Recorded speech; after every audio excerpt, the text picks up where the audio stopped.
Saudara, hari ini Komisi 2 DPR RI menggelar rapat dengar pendapat Kementerian Pan-RB. Salah satu yang dibahas adalah jabatan ASN yang dapat diisi oleh TNI Polri. Terkait aturan ini, menurut anggota DPR dari fraksi PKS Mardani Alisera, reformasi sudah mengamanatkan tidak ada lagi dui fungsi TNI Polri. Meski Menteri menyatakan persyaratan akan dipersulit, Mardani menilai lebih baik tidak membuka kotak Pandora. Periode ini selalu untuk TNI Polri, karena reformasi memang sudah menggarisbawahi wajib ada kanal sendiri, ya, tidak ada lagi dui fungsi, ya, tapi masing-masing fokus profesionalitas. Maka PKS menganggap biarkan institusi TNI dan Polri dan institusi sipil dikelola dengan dua manajemen yang berbeda. Pak Menteri sudah mengatakan akan dipersulit migrasi dari TNI Polri ke ASN atau ASN ke TNI Polri. Perlu ada persyaratan khusus. Tetapi yang lebih baik jangan buka kotak Pandora. Sebaiknya teman-teman TNI Polri full urus TNI Polri, karena itu juga banyak ASN diurus sipil. Peraturan pemerintah yang memungkinkan jabatan ASN diisi oleh prajurit TNI dan personel Polri tengah disusun. Seperti apa mekanisme pengisian jabatan ASN oleh TNI Polri nantinya?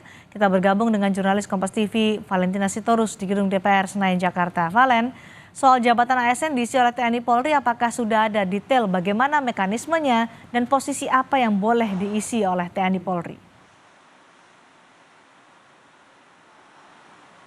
Iya, Cindy dan juga saudara, selamat malam. Jadi kalau membahas mengenai apakah sudah dibahas lebih lanjut, nah ini masih dalam proses.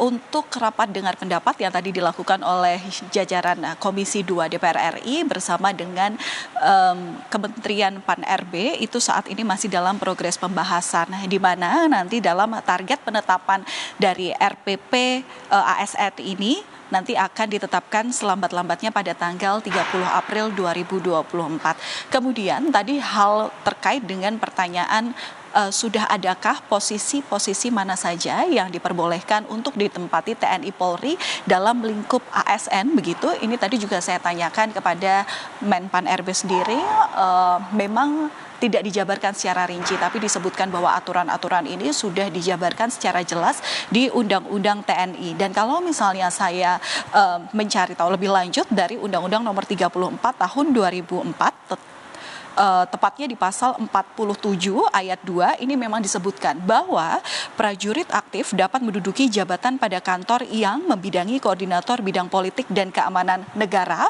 pertahanan negara, sekretaris militer presiden, intelijen negara, sandi negara, Lembaga Ketahanan Nasional, Dewan Pertahanan Nasional, Search and Rescue atau SAR, Narkotika Nasional, dan kemudian Mahkamah Agung. Ada 10 instansi lembaga yang boleh ditempati oleh TNI Polri dalam lingkup ASN itu sendiri. Dan ayat selanjutnya ini menyebutkan bahwa prajurit yang menduduki jabatan sebagaimana yang dimaksud pada ayat sebelumnya didasarkan atas permintaan pimpinan departemen dan lembaga pemerintah non-departemen serta tunduk pada ketentuan administrasi yang berlaku dalam lingkungan departemen dan lembaga pemerintah non-departemen yang dimaksud.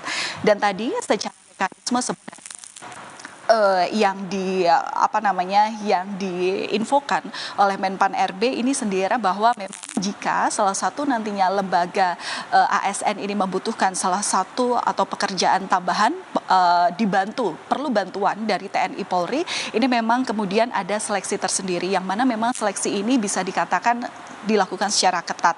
Dan kemudian yang menjadi pertanyaan adalah selanjutnya pengawasan dan transparansinya seperti apa.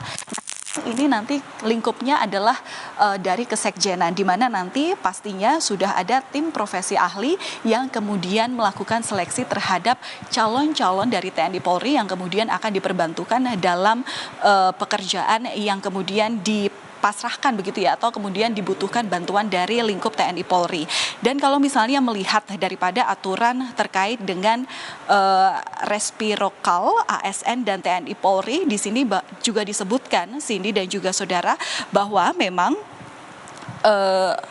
jabatan atau pengisian jabatan dari prajurit TNI dan anggota Polri ini hanya untuk jabatan ASN tertentu pada instansi pusat tertentu. Artinya hanya untuk level eselon 1 dan hanya ada di lingkup pimpinan pusat.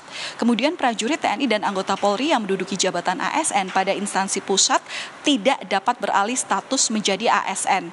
Kemudian khusus bagi prajurit TNI dan anggota Polri yang merupakan talenta terbaik, ini merupakan yang terbaik di lingkungan TNI Polri.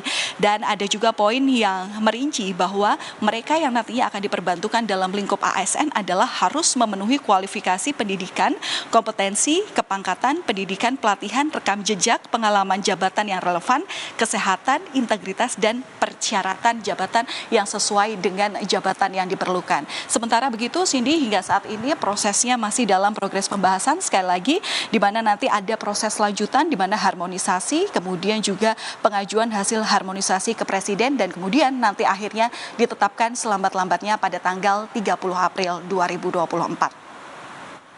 Valentina Sitorus melaporkan langsung dari Gedung DPR RI Senayan, Jakarta.